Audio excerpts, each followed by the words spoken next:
Hello and welcome back to the AEW reviews. We're back, as you can tell by my voice, I've just woke up. It's Thursday morning and AEW was last night and it was something.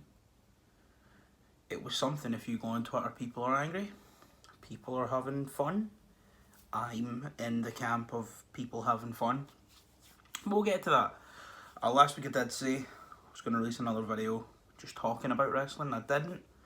That's because I couldn't think of anything. I tried. I spent a long time, just days, thinking about what I could talk about. And I've got a few ideas now.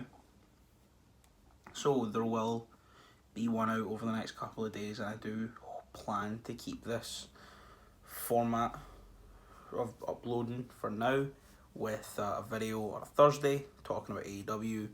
And then a video, I'll work out what day, just talking about wrestling in general, with pay-per-view reviews for Impact. I'll maybe start watching Impact again if I can get Impact Plus to work, do those videos again. Maybe some WWE stuff I really care about, but I don't really care about it. I only care about WWE as an outsider. I go on to my phone and I go, oh, look, Retribution have already, they lost their first in-ring match via submission. And then The Fiend killed all of them, every single one of them, right after they got a leader, and Mustafa Ali. So my relationship with WWE is, let me watch the pay-per-views. And if I watch the pay-per-views and just like check Twitter and kind of know what's going on and watch the stuff on YouTube, then I don't need to put myself through that every week, and I'd rather not. But yeah, so there will be more uploads coming, more sort of me sitting and talking about wrestling as a whole, and things that I like, things that I don't like, some rants, and soon there will be podcasts back, and hopefully interviews and more sort of long form discussions with more than one person. So it'll be me and someone else, obviously.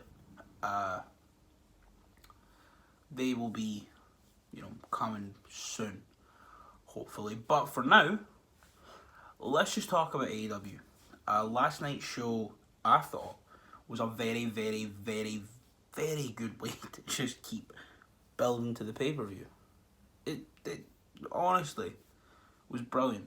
On the show, we had the 4 first-round matches for the AEW World Title Eliminator. So that was originally meant to be Joey Janela and Kenny Omega, but Janela pulled himself from the show because he had contact with someone who has since tested positive for COVID. AJ Gray seems to think it's himself. It might be, I don't know. I know that Tony Deppen also tested positive at the collective, which, for being honest, probably shouldn't have happened. But AJ Gray said he got COVID after the collective. So I don't know. But all I know is Joey Janela was not on the show. So it was Kenny Omega and Sonny Kiss. Wardlow and Jungle Boy, Colt Cabana and Adam Page, and the Lucha Brothers, Penta and Phoenix, wrestled each other. Also on this match, we had the number 1 contenders match for the tag titles, which was the 4 teams that got drawn out the Tombola last week, which I've said my piece on that. I didn't really enjoy the Tombola for no reason. And that was between Silver and Reynolds, Private Party, the Young Bucks, and the Butcher and the Blade. And then the winner goes on to wrestle FTR on the 7th of November, which is the day after my birthday. So, yeah. What else was on the show? Britt Baker was wrestling. Of course, we had the steak dinner. So we'll just crack on. And the match that opened the show was Jungle Boy and Wardlow. And this was brilliant. This was very good. This just really showed what both of them can do. And both of them are tremendous talents. Jungle Boy is, I think, 23 years old. He's not been... I think he's been trained since he was 10, actually. But for someone to come from... not total obscurity, I was vaguely familiar with Jungle Boy at the time he was signed. I watch a lot of wrestling. I watch so much wrestling, especially back then. I had nothing else to do. I lived in rural Ireland. I didn't go to college. I didn't have a girlfriend. I didn't see anyone. I didn't do anything.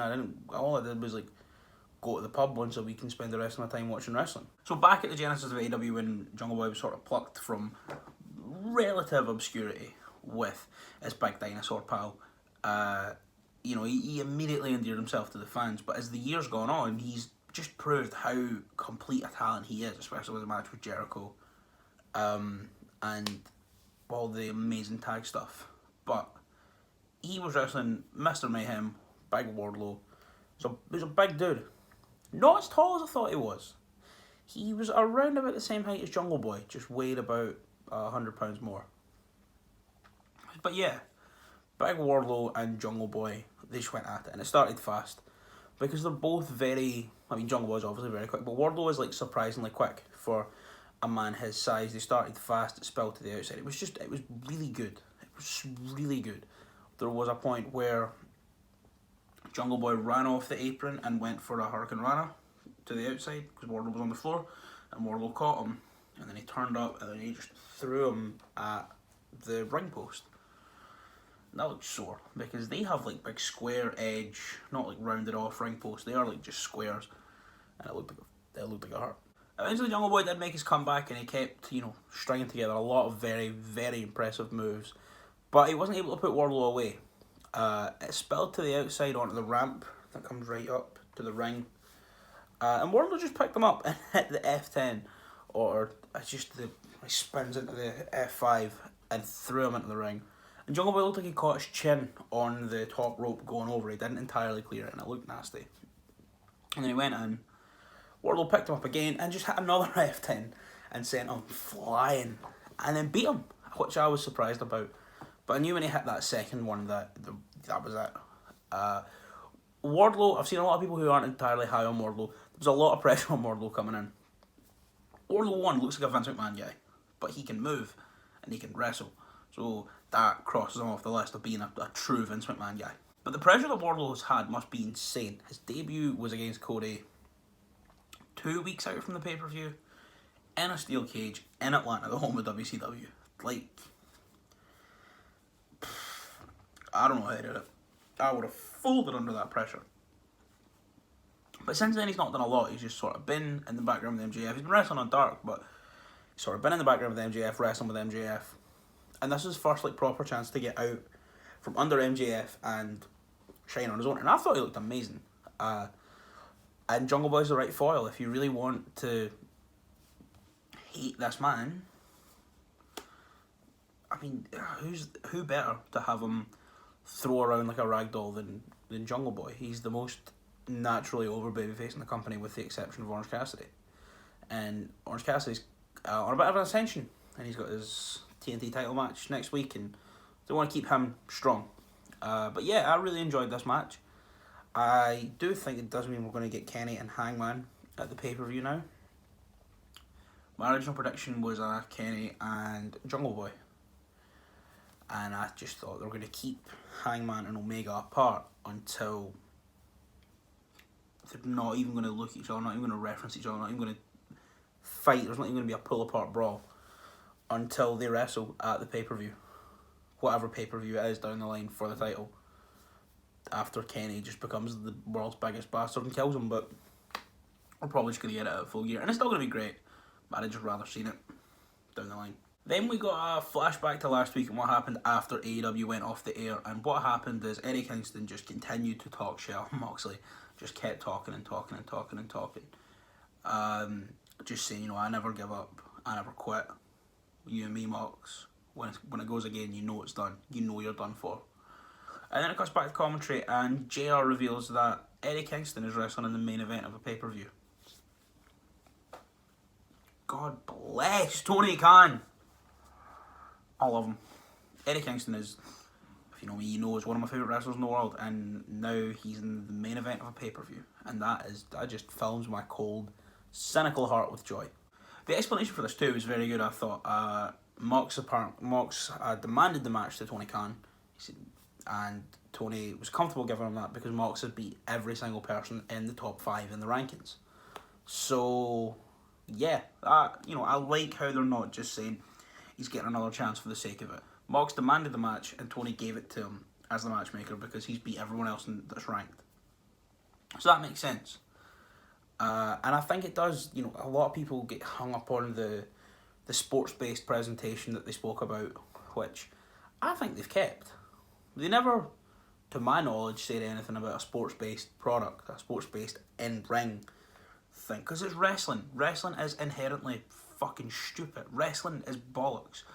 I'm enjoying wrestling now at the age of 20 more than I ever did at the age of 6, because I've just released myself to the knowledge, like to the freedom of knowing that wrestling is total bollocks. That wrestling is stupid. Wrestling is grown men in their underwear pretending to have a fight. That's it. That is it.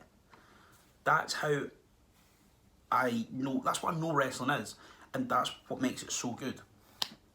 We'll get to why people were bringing that debate back up later on, but I like this because I feel like if in the UFC or something, say Anderson Silva's beat the top 4 or 5 ranked fighters before for the title, and someone calls his mom a slag on Twitter and he's like, Dana White. Anderson Silva's retired now, I think. I just know that he went undefeated for the longest time. Who is it? Israel Adesanya. He's undefeated, I think. I don't watch UFC. But if a champion has defeated everyone in the rankings, like the top echelon of the rankings, surely if he's got a problem with someone that he wants to settle in the octagon, Dana White would go, yeah, cool, we've smashed everyone else. Here you go. One more time, run it back. So I like this. And after that, then we got a Moxley promo, and Mox pretty much said, you want me to apologise for leaving? You want me to apologise for making money? I'm not going to apologise. I bought my mum a house, bought myself my dream house, met my wife, travelled the world, made a lot of money, entertained a lot of fans. I'm not going to apologise for something you couldn't do, because you weren't good enough. And he said it in his little dark Moxley room, and it was great, and I just can't wait for this match, because, I don't know if I mentioned this, it is an I Quit match at the pay-per-view. It's an I Quit match. Eddie Kingston and John Moxley are wrestling in a pay-per-view main event in an I Quit match. Oh, I'm going to need to move on, because I could talk about this all day. It's now time for another match in the AEW World Title Eliminator, and this time Sonny Kiss came out, and then out came Kenny Omega. But before, as you know, as entrances are being made, Justin gives us, come to the ring from here, weighing this, whatever. Sonny Kiss, and then Omega comes out, and he goes, he is the Mega Champion of AAA. He was ranked PWI's #1 in this year. He was ranked Sports Illustrated Wrestler of the Year this year and this year. He has won this, he's done this, he's done this, he's done this. He's broke the Meltzer star rating 7 times, and he just lists off all his accomplishments. Even the wanky internet ones like the Meltzer star rating thing. Because Kenny is now a dickhead. And then this music starts playing, and it's not his normal music. And then 2 women in bikinis walk out from the bad guys' side of the entrance. They walk out for the bad boys tunnel. And they're holding brooms. They were holding brooms. Oh, if you don't know the significance of this, Kenny Omega in Japan was an arsehole rock star janitor, bad boy, in a leather jacket and big glasses called the Cleaner, and he brought a broom with him everywhere. But then Kenny appears in the good guys, the face side of the entranceway, and walks out, and it was amazing. And then shakes Sonny's hand. They shake hands. Bell rings. V-trigger, One Winged Angel, and Kenny is advancing in like 30 seconds. I love this. I feel sorry for Sonny, because Sonny, obviously could have had an incredible match with Omega, but also it keeps Omega strong, and I think they might do so. I don't know. We'll get to that later, and maybe even talk about that in another video. I just think having Omega, now that he's definitely going to be wrestling Hangman, probably, having him going completely unscathed and having Hangman going, having wrestled 2 15-minute matches, especially on the other side of his bracket is Wardlow waiting for him. I think it'd be weird to have him squash a Lucha Bro, but it's what it is. It served a purpose to drive this story forward, and I'm happy with that. We then got back-to-back promos before the ad break, and the first was Orange Cassidy, who was just stood there with Tony Schiavone. and he was just not asked. He was being Orange Cassidy. And right then he goes, "Yep, next week, Cody, I'll see you in Cincinnati." And Tony just goes, "Next week's in Jacksonville." And Orange Cassidy just goes, "Whatever." And then he starts playing with a TV, looking at a telly, like, how big is that? How? And then it cuts to Cody getting out of his limo. Arn gets out, Cody gets out, and Dasha sort of asks some questions, and Cody just says, "Look, it's obvious people want this rematch. We drew. I'm just surprised I got it so soon." And he's just talking away and just talking about how, "Look, I know I'm one of the best wrestlers in the company, but I'm not wrestling tonight. I'm here to be an EVP. I'm here to solve some problems with the company. I'm here to watch wrestling. So, yeah, I'll see you later."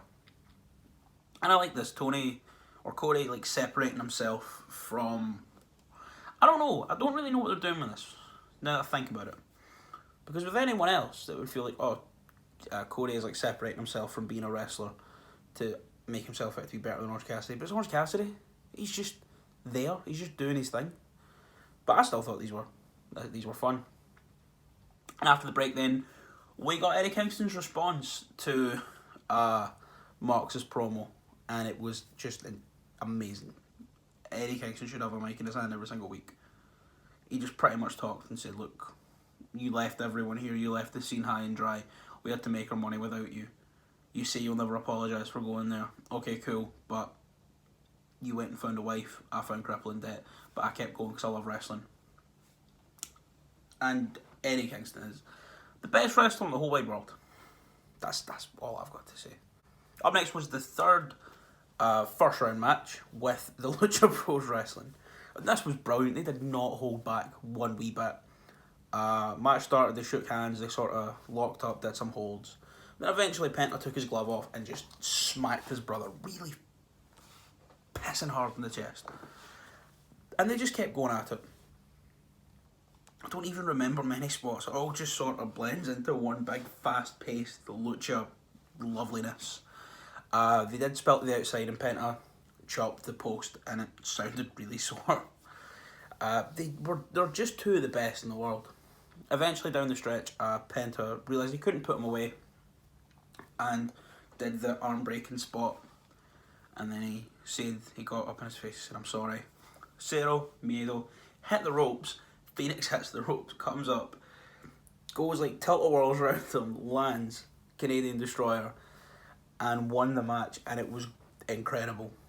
And then they got up and they were like, "Oh, look, we're pals again. We're brothers." My arm's a wee bit sore, but yeah. So now we're getting Phoenix and Kenny Omega, I think, next week. Then go backstage to, I believe, Alex Marvez with Colt Cabana and the Beaver Boys, Silver and Reynolds of the Dark Order. And they're all stood there and Colt's like, "I'm going to win this first round match because I'm in the Dark Order and my friends in the Dark Order are going to help me." And John Silver gets in his face. And he's just screaming. He's like, "You don't know anything about pressure. We are not your friends. We hate you. But you're in the Dark Order, so we hope you win." And they shook his hand and they walked off. And then Colt came out to wrestle Hangman Page. And they had another great match. And similar to the Lucha Bros match, I don't really remember many of the spots. I just know that it made me feel brilliant watching it. It was really good. And there's a reason I'm sort of blanking on some of the spots from these matches, and we'll get to it. There's something that took all my attention, which you probably know what it is. But this match was great. Eventually, Hangman Page did come up with a win. And interestingly, after it, the Dark Order got in the ring and helped Colt to his feet and walked him backstage instead of doing what they usually do when someone loses, and that is either jumping them or abandoning them or jumping their opponent. And Hangman just kind of stood there and watched. Yeah, this match was great. I really enjoyed it. It's so good seeing Colt Cabana in a major wrestling company, like on TV. We knew Hangman Page was going to get there regardless because he's just that good. But it's so good to see Colt here, and I love that. Team Taz were all on the stage next, cutting a promo, and Taz pretty much just called out Will Hobbs first. They said, "Will Hobbs, we asked you to join Team Taz." He didn't give us an answer. "But you better give us an answer, or I'm going to let the machine loose, and he's coming for you." And the other person we've got to call out is Darby Allin. And then Ricky Starks gets the mic. Or no, he says, "I was walking past Tony Khan's office, and he calls me in. And I walk in and he says to me, 'Taz, you know, if Ricky had just beat Darby, he'd be in this title match at Full Gear.'" And then he hands the mic to Ricky, who just cuts this brilliant promo. And I think they might make the match at Full Gear a fatal 4-way with Cody, Cassidy, Darby and Starks. And I would really enjoy that because they're all brilliant. Ricky Starks is amazing and I'm so happy he's on a national stage showing what he can do. And now we get to the segment of the night, the segment of the year, the segment of the like honestly, this is the best wrestling segment I've ever watched in my life. And I understand you've got all the classics and I wasn't alive for This Is Your Life. This is the best segment from my wrestling lifetime. And I don't know, was it better than This Is Your Life? I'm not the authority on that, but I don't know, it made me feel something that I've never fucking felt before watching wrestling. In a good way. It was a steak dinner. It was the steak dinner. And this is what happens when you put two absolute scenery chewing men in this setting, in this context. You just let them loose. That just thrive in the spotlight like MJF and Chris Jericho do. So we get there and they're sat down and there's a little bit of the bottle in a thing with ice, in a bucket with ice. And Jericho's drinking it, but it pans out and Max is not. Max is drinking a red wine. And they're sort of looking at each other. And the waitress walks over and she goes, "I'll be your waitress tonight, my name is Velma." Or Thelma, one of the two. It was never made clear.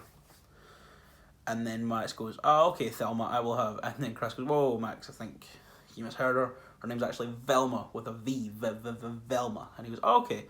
Anyway, so Thelma, I would like a 20-ounce porterhouse steak with a baked potato on the side, and I would like it well done."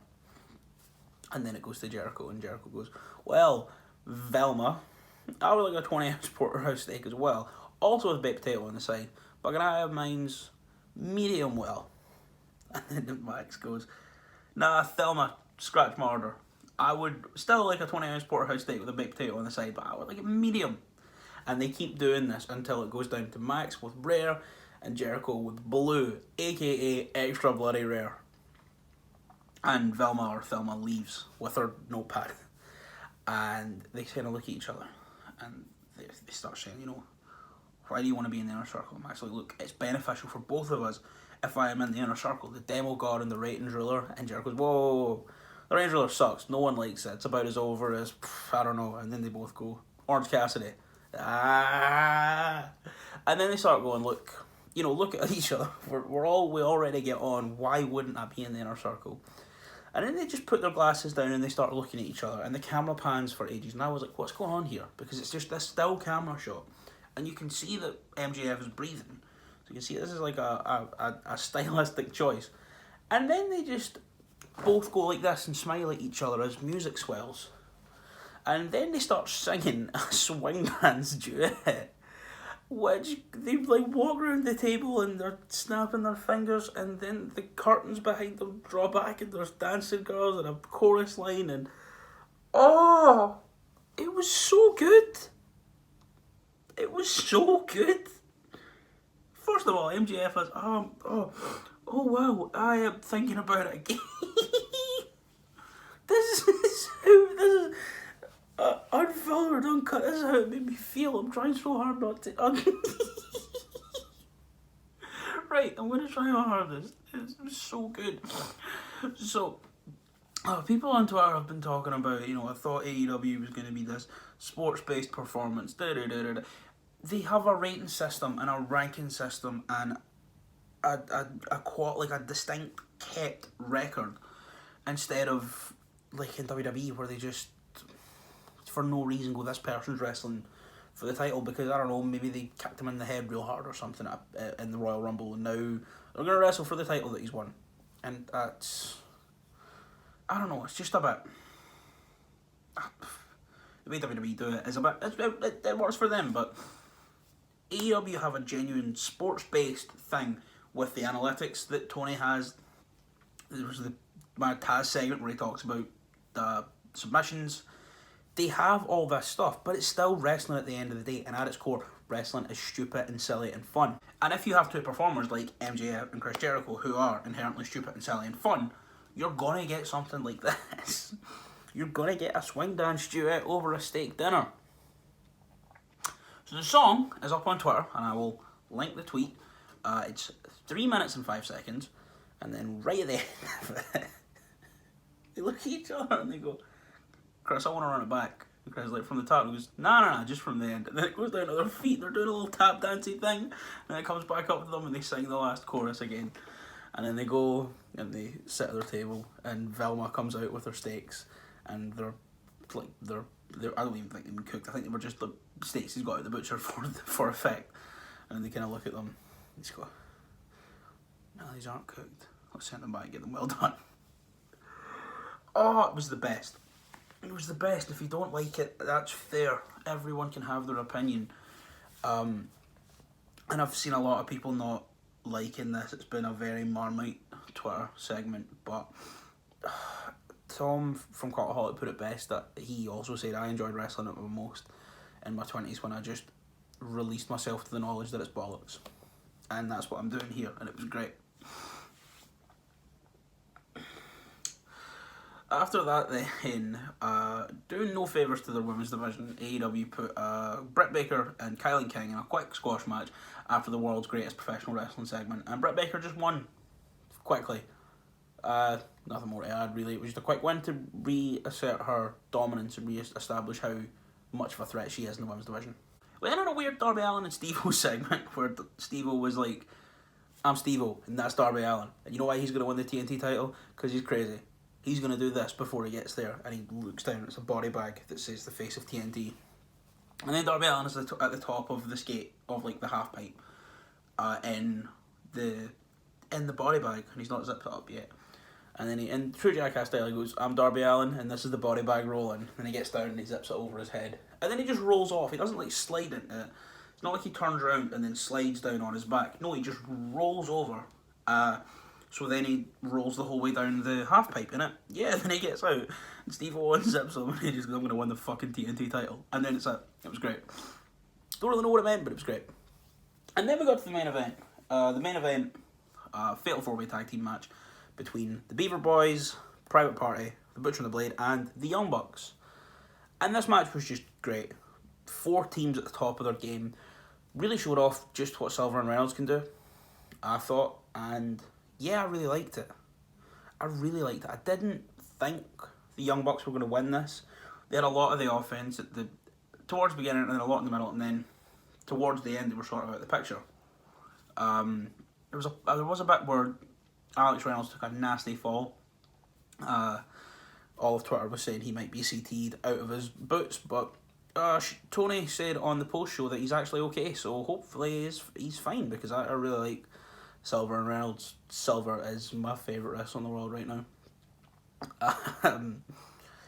Our Private Party were great as usual, as were Butcher and the Blade. And yeah, down the stretch, there was some brilliant stuff. I think Butcher was laid out and Matt had Isaiah Cassidy up for a tombstone, and he was stood, like Butcher was here and Matt was stood here, and Nick came off the top rope and drop kicked Cassidy and back sentoned on a Butcher, which was broken up. Towards the end then, they picked up Isaiah Cassidy for the Meltzer driver, and Mark Quinn pulled Nick off the ropes and Cassidy rolled him through, and a callback to their first ever match in the first round of the tag team tournament, the tag title tournament way back when. But Matt had it scouted this time, and it too rolled back and got the win for the Young Bucks, which I didn't think they were going to get the win. I thought they would hold off on this till you can have bigger crowds back in, but it's still going to be a great match, FTR and Young Bucks at the pay-per-view, so who am I to complain? Would I have preferred to have seen them, hold off till All Out, potentially? Yeah, probably. Or Double or Nothing. Not All Out, Double or Nothing. Because, you can have Kenny win the title, and then they finally topple FTR and become the biggest, baddest bastards in the world as the Elite holding all the gold. But it is what it is, and it's going to be a brilliant match at the pay-per-view. So, I'm conscious for time. I've spoke a lot today, especially about the steak dinner. So I'm going to just quickly run through my wrap-up. So I really enjoyed last night's show. A lot of people didn't for the silliness of the steak dinner. I thought the silliness of the steak dinner was the best thing on the show. The wrestling was great. The wrestling was very, very tight, very, very solid. I just think it sort of can't be helped. I maybe suffered a little bit with the absence of Joey Janela. Although the Sonny Kiss match did its purpose and moved the story ahead perfectly. I do feel sorry for the women's division because they always have to go on after. I'm pretty sure Nyla. Who did Nyla wrestle at Revolution? Who the women's title match at Revolution? I can't even remember. That's the worst thing. I'm pretty sure that went on right after the tag match with the Bucks and Kenny and Hangman. So they've got a thing for putting the women's division on right after the best thing of the night, which they did last night. But overall, I'm gonna give the show a 9, probably. I would go as high as hard as to say like as a high 9, like closer to 10. That segment, all the tournament matches, the main event, it was just such good wrestling. So yeah, that was my Dynamite review. I loved it, as you can quite clearly tell. Yeah, I will see you in a few days. I don't know when I'll be releasing my next sort of just candid talk about wrestling, like with my 3 ups and 3 downs. But it will be soon. It will be within the week, I promise you that, and I will start making 2 videos a week from now on. But if you're only here for Dynamite, I will see you next week. And if you're here for that other video, I will see you on a date that I don't even know yet.